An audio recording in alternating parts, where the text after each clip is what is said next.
आप सभी का माई वे ऑनलाइन क्लासेस में स्वागत है। इस वीडियो में हम आपको हागिया सोफिया विवाद के बारे में बताएंगे। तुर्की के इस्तांबुल में स्थित संग्रहालय हागिया सोफिया को मस्जिद में बदलने से पूरी दुनिया में इसकी चर्चा हो रही है। ईसाई और इस्लामी दुनिया में तनाव की आशंका पैदा हो गई है। हागिया सोफिया विवाद को समझने से पहले हागिया सोफिया के इतिहास को समझने की आवश्यकता है। हागिया सोफिया बाइजेंटाइन साम्राज्य के सम्राट जस्टिनियन प्रथम के द्वारा 532 ईस्वी में आज से लगभग 1500 वर्ष पहले बनवाया गया एक चर्च था। इसे तुर्की भाषा में आया सोफिया भी कहते हैं। इसे कुस्तुंतनिया कॉन्स्टेंटिनोपल में बनवाया गया था, जो वर्तमान में इस्तांबुल के नाम से जाना जाता है। इतिहास में ऐसा उल्लेख प्राप्त होता है कि सम्राट जस्टिनियन प्रथम ने यह आदेश दिया था कि एक ऐसे चर्च का निर्माण किया जाए जो अभी तक नहीं बना है। तब से लेकर 1453 ईस्वी तक लगभग 900 वर्ष यह चर्च ऑर्थोडॉक्स क्रिश्चियंस का महत्वपूर्ण केंद्र था। ग्रीक शैली की इस इमारत को स्थापत्य का अनूठा उदाहरण माना जाता है।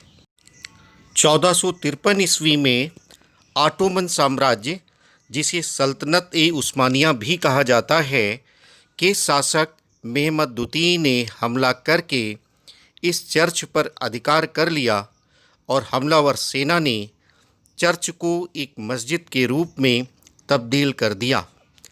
स्मारक की संरचना में कई आंतरिक एवं बाहरी परिवर्तन किए गए, जहां रूढ़िवादी चर्च के प्रतीकों को हटा दिया गया था और इमारत के बाहरी हिस्से में मीनारें जोड़ दी गई थीं। लगभग 500 वर्षों तक हागिया सोफिया इस्तांबुल की सबसे प्रसिद्ध मस्जिद बनी रही। 1934 ईस्वी में आधुनिक तुर्की के निर्माता कमाल अतातुर्क उर्फ मुस्तफ़ा कमाल पाशा, जिन्हें आधुनिक तुर्की का पिता भी कहा जाता है, ने तुर्की को धर्मनिरपेक्ष देश बनाने के प्रयासों के अंतर्गत मस्जिद को एक संग्रहालय में बदल दिया।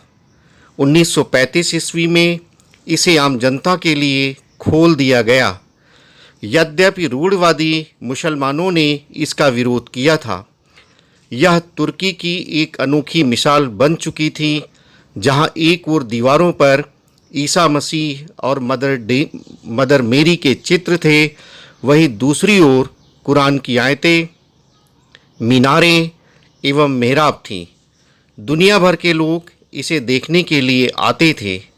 संयुक्त राष्ट्र संघ की संस्था यूनेस्को ने 1985 ईस्वी में इसे विश्व धरोहर स्थल के रूप में सूचीबद्ध कर दिया था। किंतु आधुनिक तुर्की के राष्ट्रपति रेसेप तैयप एर्दोगान इसे भूल मानते हैं। उन्होंने सत्ता में आते ही इस संग्रहालय को पुनः मस्जिद में बदलने के प्रयास शुरू कर दिए। तुर्की की शीर्ष अदालत ने हागिया सोफिया को मस्जिद में बदलने का आदेश दे दिया है।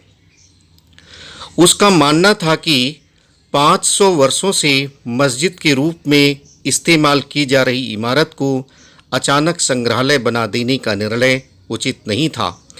अदालत के फैसले के बाद तुर्की के राष्ट्रपति ने वहां 24 जुलाई से नमाज पढ़ने की घोषणा की, जिस पर ईसाई धर्म गुरुओं, पोप, ऑर्थोडॉक्स चर्च के साथ साथ अनेक ईसाई देशों, ग्रीस, अमेरिका, रूस, यूरोपीय यूनियन, यूनेस्को आदि ने विरोध किया।